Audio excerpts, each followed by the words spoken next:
और ये जो योजना बनाई प्रभु बहुत और बहुत अच्छी। आपने जब इंसान को बनाया तो इस प्रकार प्रभु जी आपने कहा कि बहुत अच्छा है। इसीलिए पिता हम भी आपके नाम को धन्यवाद देते हैं कि आज का दिन हमारे लिए बहुत अच्छा बना।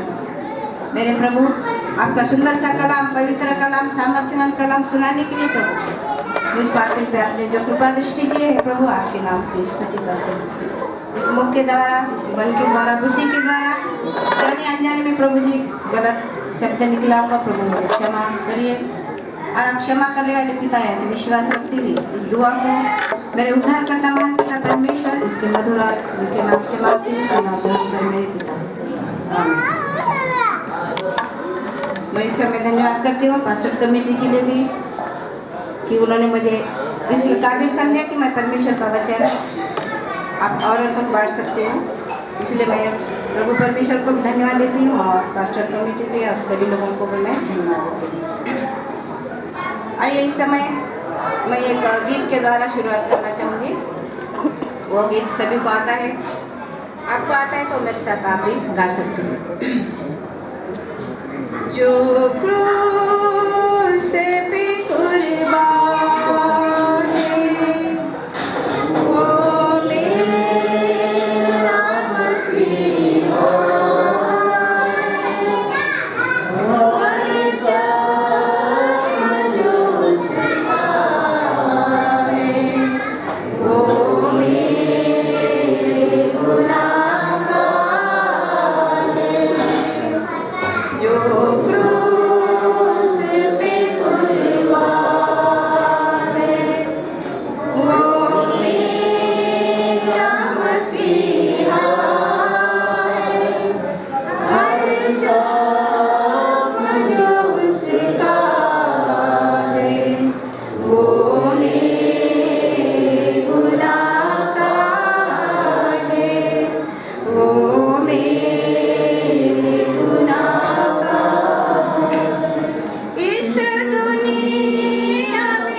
Holy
मेरे प्रभु परमेश्वर ने अपने खातिर अपने पवित्र लहू को हमारे लिए, हमारे पापों के खातिर अपने पवित्र शरीर को, अपने गुनाहों के लिए प्रभु परमेश्वर ने इस पृथ्वी पे जन्म लिया और हमें पापों से मुक्ति दिलाने के लिए प्रभु ने जो बलिदान किया, उस बलिदान को हम आज याद करते हैं इस गीतों के द्वारा।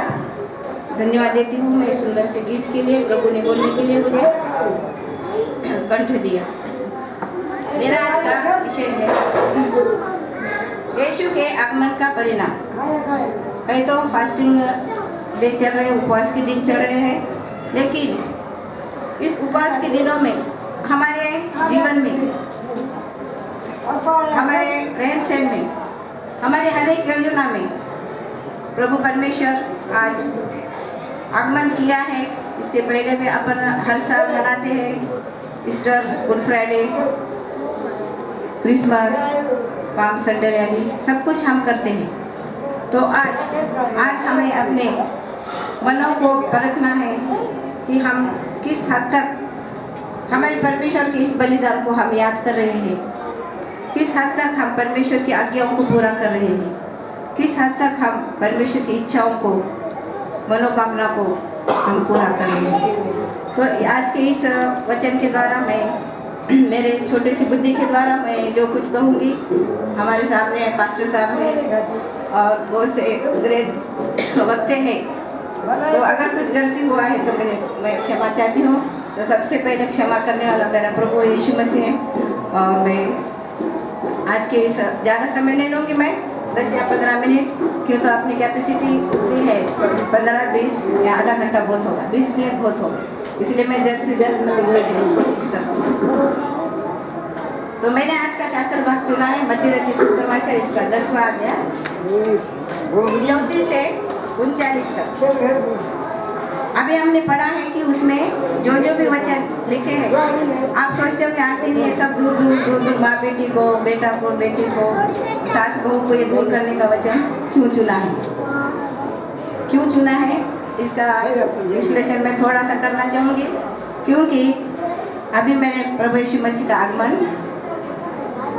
शुरू हुआ है कि वो हमारे बीच में आने वाले हैं, ये सभी को पता है। क्योंकि आजकल के जो सिंबल्स हम देख रहे हैं, चिन्ह जो देख रहे हैं, वो पूरे बाइबल में जैसे लिखा है वैसे पूरे A to Z, एक 1 by 1, एक से होते ही जा रहा है, जो कि इस वचन में बताया है।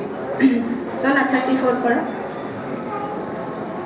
यह न समझो कि मैं पृथ्वी पर विलाप कराने आया हूँ, मैं विलाप कराने नहीं पर तलवार चलवाने आया हूँ। मैं तो आया हूँ कि मनुष्य को उसके पिता से और बेटी को उसकी माँ से और बहू को उसकी सास से अलग कर दूँ। तो इसमें हम इस वचन में हम यही देखते हैं कि जो सब अपोजिट वचनों में लिखा है, लेकिन ये समझने की हमें कोशिश करना चाहिए कि मेरे प्रभु यीशु मसीह ने ये ऐसा क्यों कहा है हम लोगों से, किस लिए कहा है, इसका क्या उद्देश्य है ये वचन ऐसे बोलने के लिए। हर एक चैप्टर में, हर एक अध्याय में भजन संहिता, नीति वचन, अय्यूब का किताब, सबोपदेश, सब हम पढ़ते हैं। उसमें सिर्फ और सिर्फ मेल मिलाप का है, विनती का और चमत्कार का है। ऐसे बहुत से चमत्कार प्रभु परमेश्वर ने, प्रभु यीशु मसीह ने किए वाला। लेकिन ये एक अध्याय में ऐसा है कि वो उनको सबको अलग अलग करना चाहते हैं, भाई बहन को, माँ बाप को, माँ से बेटे को, बेटी से माँ को, सास बहू को, और ये सब दूर दूर करने का ये जो चिन्ह है। मीन्स ऐसा नहीं है कि हर एक परिवार में झगड़ा होना है, रोज झगड़े करके बाहर जाना है, इसका मतलब ऐसा नहीं है। इसका मतलब ये है कि हमारे परिवार में जो आजकल चल रहा है, गुस्सा, क्रोध, अहंकार, द्वेष, मैंपना, ये जो बातें हो रही है अपने जीवन में, अपने परिवार में, तो ये निंदा, झगड़ा, स्वार्थीपना, ये क्या है, ये हमारे दुश्मन है ये सब। क्यों तो परमेश्वर का वचन ही कहता है कि अगर ये तुम्हारे साथ अंदर है, ये बातें अगर अपने अंदर है, तो ये सास बहू का काम तो जरूर करते हैं, लेकिन सभी सास और बहू एक जैसे नहीं रहते। तो लेकिन 80% तो ऐसे रहते हैं झगड़े करने वाले, 20% थोड़ा समझदार रहते हैं। और आजकल का हम जो युग देख रहे हैं, बेटा और डैडी में, पापा में, मम्मी की बात बेटी को सहन नहीं हो रही है और भाई बहनों में निरंतर झगड़े होते रहते हैं कोई ना या कोई बात से। ये क्यों हो रहा है? क्योंकि मनुष्य के जीवन में अहंकार, मैपना, गुस्सा ये बहुत भर चुका है। तो ये सिंबल किसके हैं? शैतान के। शैतान के सिंबल है ये पूरे। तो हमें जब ये शैतान की सिंबल है, ये सब कुछ पता है, फिर भी हम उसको बाजू क्यों नहीं हटाते, अपने जीवन से उसको परे क्यों नहीं करते? तो उसके लिए हमें सिर्फ और सिर्फ क्या करना है कि जो परमेश्वर की आज्ञा है, वचन है, उसे हम फॉलो करना है, उसके ऊपर चलना है। हम कोशिश तो करके देखना है जिस तरीके से ये जो शैतान की जो बात है उसको हम फॉलो करते हैं बहुत जल्दी, कुछ 5 मिनट या 2 मिनट भी नहीं लगते, फिर भी हम उसको बहुत जल्दी फॉलो करते हैं। लेकिन मेरे प्रभु यीशु मसीह ने हमारे खातिर इतने बड़े जख्म अपने शरीर पे लिए, घायल हुआ, क्रूस पे टंगाया गया, मर गया।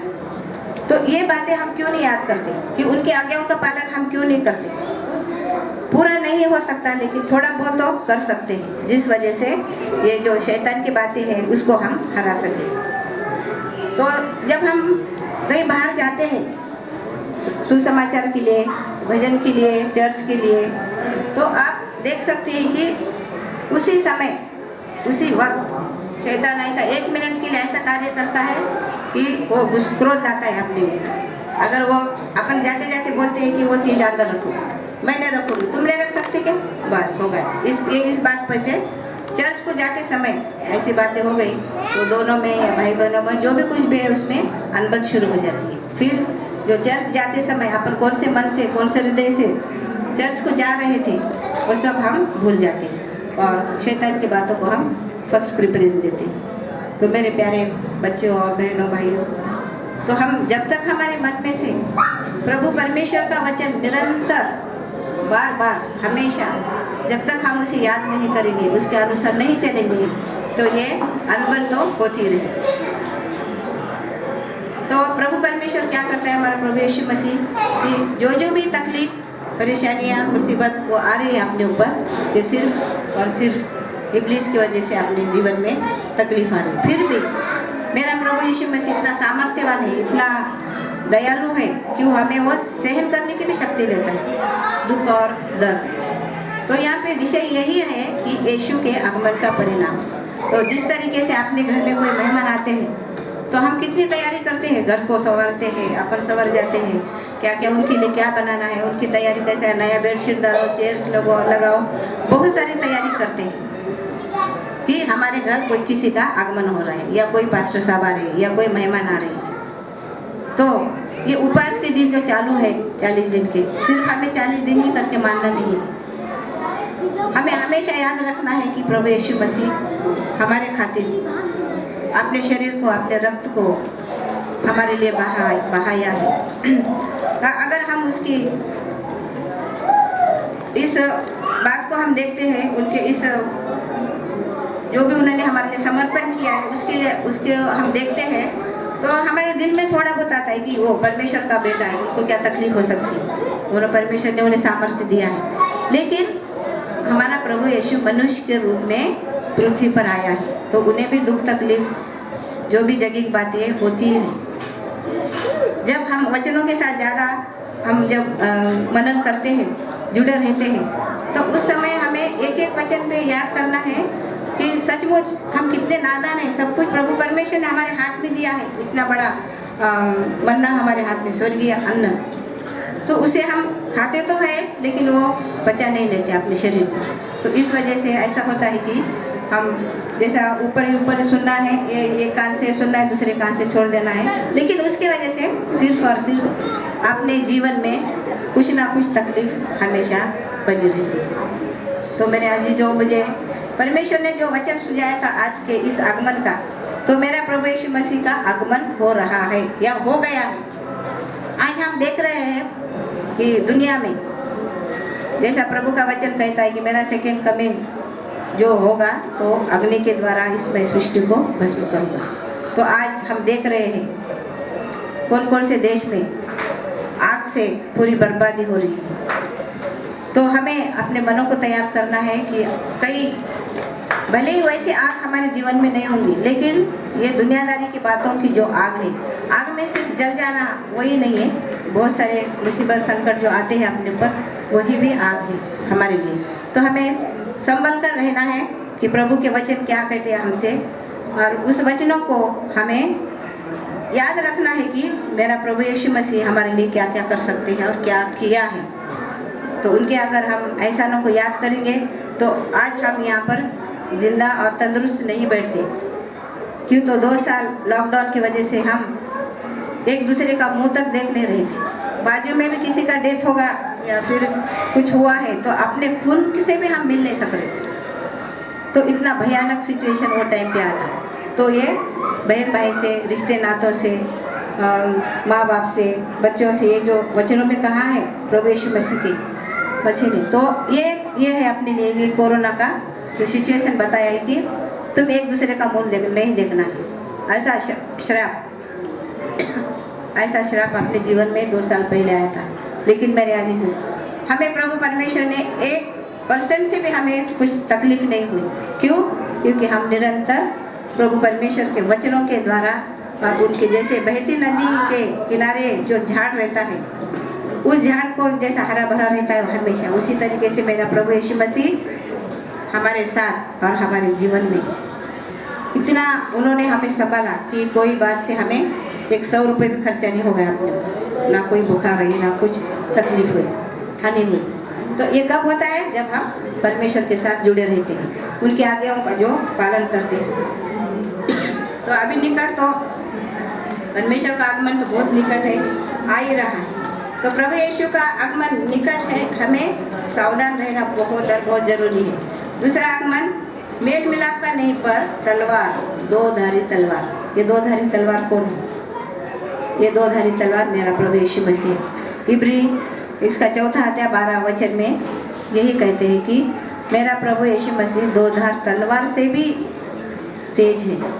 तो आप देख सकते हैं, एक ब्लेड से अगर आपने को ब्लेड लगा तो वो ब्लेड से कितना सारा ब्लड निकलता है, लेकिन मेरा प्रभु यीशु मसीह इतना सामर्थ्यवान है कि 2-धारी तलवार से भी उसका जो सामर्थ्य है, उसका जो हमारे लिए आशीष है, उनका अनुग्रह है, बहुत अच्छा है। कब? जब हम वचनों में परमेश्वर के साथ जुड़े रहेंगे तब। हम अगर माँ बाप से, अपने टीचर से, अपने जो भी फ्रेंड है, उनसे हम लगातार प्यार से रहेंगे, अच्छे तरीके से हम उनके साथ व्यवहार करेंगे तो हमें जो चाहिए वो मिलता है और खुश हो जाते हो। अपने मम्मी पापा, भाई बहन, टीचर्स, ऑफिस में जहाँ भी हम वर्क करते हैं, उन लोगों को अपने काम से बहुत खुशी होती है अगर हम उनके दिल के जैसा करें तो। भले ही हमें कितनी भी तकलीफ होवे तो कुछ अपन उसके बारे में नहीं सोचना है। अगर हम ऐसा सोचते तो मेरा प्रभु यीशु मसीह भी यही सोचता, मैं इन लोगों के लिए क्यों, मेरा रक्त बहाऊं, इतनी तकलीफ क्यों मैं सहन करूं। लेकिन इस जगत का तारनहार, पालनहार, सृष्टि का निर्माण करता सिर्फ और सिर्फ मेरा प्रभु यीशु मसीह है।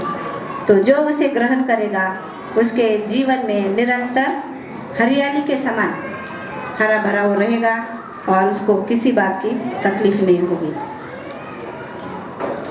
तो इस समय और एक दूसरा शास्त्र पठन में करना चाहूँगी, लूका इसका 12वां अध्याय, उसमें भी आगमन के बारे में लिखा है, सेम वर्ड्स है, उसमें भी यही लिखा है। सुना, 1 मिनट पढ़े। लूका इसका 12वां अध्याय वचन 50।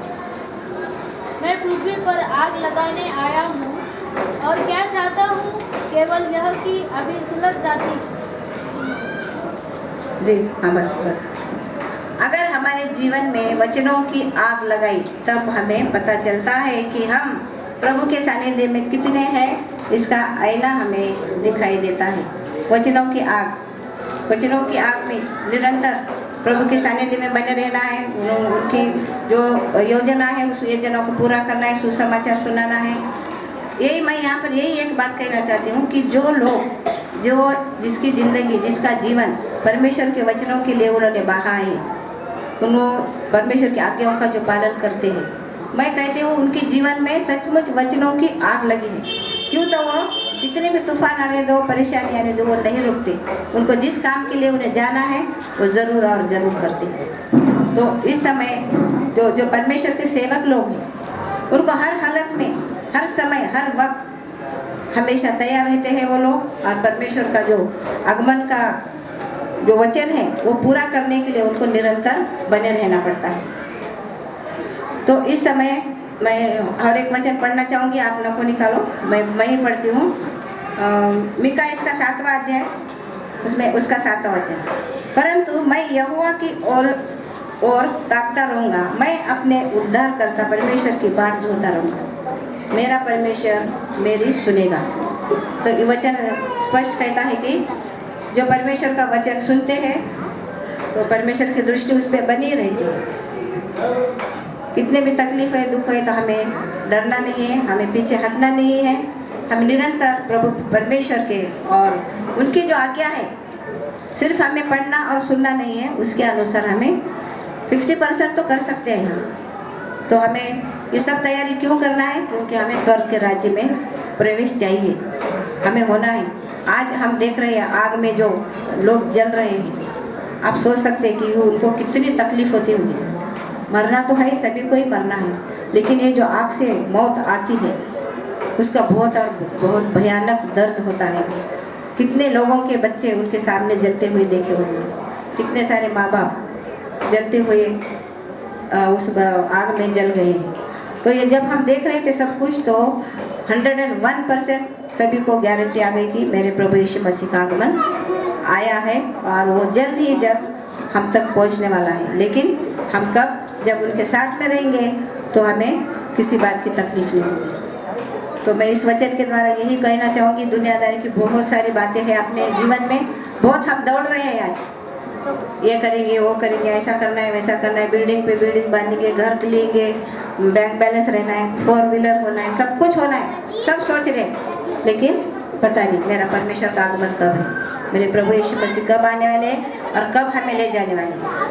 आज हम देख रहे हैं कि घर में मम्मी पापा रहते हैं, बच्चे रहते हैं, कोई काम से बाहर गए तो वो बाहर ही हो जा रहा है। क्यों? तो उन्हें परमेश्वर की ओर से बुलावा आ रहा है और वो लोग चले जा रहे हैं। तो मेरे प्रियो, आज के इस छोटे से संदेश के द्वारा मैं यही कहना चाहूँगी, भले ही अपने जीवन में कितने भी दुख तकलीफ आए, संकट आए, मुसीबत आए, तो हमें डरना नहीं है, हमें वचनों के साथ निरंतर बने रहना है। क्यों? क्योंकि मेरे परमेश्वर का, मेरे प्रभु यीशु मसीह का आगमन आया है, तो उनके स्वागत के लिए हमें तैयारी करना है। तैयारी करना है मीन्स सोना चांदी खरीदी करके ये नहीं है, आप लोग समझदार हो कि हमें तैयारी किस तरीके से करना है कि अपने मनों को, अपने जीवन को परमेश्वर के वचनों के लिए बहाना है और प्रभु की जो इच्छा है वही हमें पूरा करना है। तो एक वचन मैं पढ़ना चाहूँगी। हमारा लक्ष्य यह है कि हमें परमेश्वर के राज्य में जो लोग भूले भटके हैं उन्हें लेकर आना है, तभी हमें जीत हासिल होगी। तब हमारा पिता परमेश्वर हमारे जीवन में राज्य करने आएगा। विश्वासी धर्मी मनुष्य जलता है, विश्वासी धर्मी मनुष्य जलता है पर मरता नहीं। क्यों नहीं मरता? क्योंकि उसका जो आत्मा है परमेश्वर के राज्य में प्रवेश कर चुका है। जब हम स्वर्ग के राज्य में प्रवेश करते हैं तो हमें मौत नहीं है वहाँ पर। जो आत्मा है वो परमेश्वर के पास जाता है। झूठा मनुष्य जलता नहीं पर बुरी तरीके से मरता है। झूठा मनुष्य जलता नहीं, वो झूठी बातें कर करके ज़िंदगी बिताता है, लेकिन उसकी मौत इतनी बुरी होती है कि हम सोच भी नहीं सकते।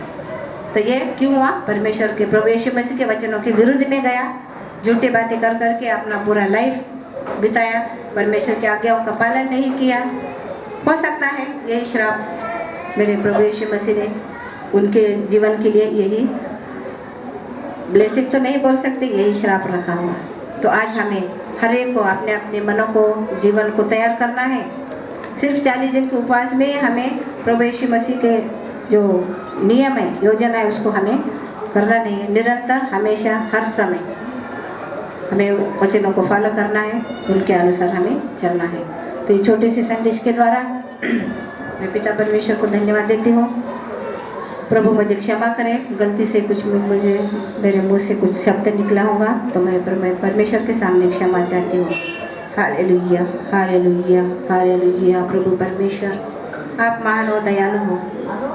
पिता आपका आगमन निकट है प्रभु, हम स्वर्ग में प्रवेश करने के लिए तैयार है पिता। आप हमारे वचनों को, आपके वचनों के द्वारा प्रभु आप हमारे जीवन में कार्य करें और होने दीजिए पिता। हर एक के मन में का जो प्रभु जी आपके विरुद्ध की बातें हैं, हर एक बातें प्रभु आपके नाम से वो दूर हो जाए और हरी भरी सृष्टि में प्रभु जी वो निरंतर हरा भरा अपना जीवन बिताते रहे। ऐसा अनुग्रह और उपकार हर एक के ऊपर कीजिए मेरे प्रभु। मैं बहन मंगला के लिए प्रार्थना करती हूँ, उस बेटी को प्रभु जी अपने आप तक अपने विश्वास में, आपके विचारों में और आपके सानिध्य में रखा है प्रभु जी। सचमुच पिता परमेश्वर आप उसके साथ हो प्रभु जी। आज का ये जो प्रेयर मीटिंग का प्रभु ने उन्होंने जो नियोजन किया है प्रभु, वो उसकी ओर से नहीं बल्कि आपकी ओर से है मेरे पिता। मेरे प्यारे प्रभु जी धन्यवाद करती हूँ उस बहन के सभी बच्चों को, बच्चों के नाती पोतियों को, सभी को प्रभु जी आप आशीषित कीजिए। उसके घर में जो भी कमी घटी है पिता आप जानते हैं, लेकिन वो निरंतर आपके साथ बनी रहे, विश्वास के साथ दृढ़ मन से, विश्वास से प्रभु आपके राज्य में प्रवेश कर सके, ऐसा अनुग्रह उपकार कीजिए। इस घर के सभी से अड़ोस पड़ोस वाले सभी लोगों के लिए प्रार्थना करती हूँ। हर एक लोगों के प्रभु घर में जो भी परेशानी है, जो बीमार है, जो तकलीफ में है प्रभु, उनके ऊपर आपका आशीष बना रहे।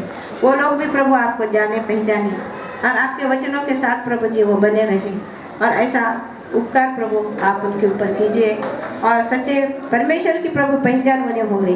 यही मैं आपसे विनती करती हूँ। फिर से एक बार आपने मुझे इस समय दिया प्रभु, आपके वचनों के द्वारा आशीषित किया, ऐसा विश्वास रखते हुए छोटी सी दुआ। उद्धारक महान पिता परमेश्वर, फिर से आने वाले हमारे जीवित खुदावन, इसके मधुर और मीठे नाम से मांगती हूँ, सुधा कबूल कर मेरे पिता। आमीन, आमीन।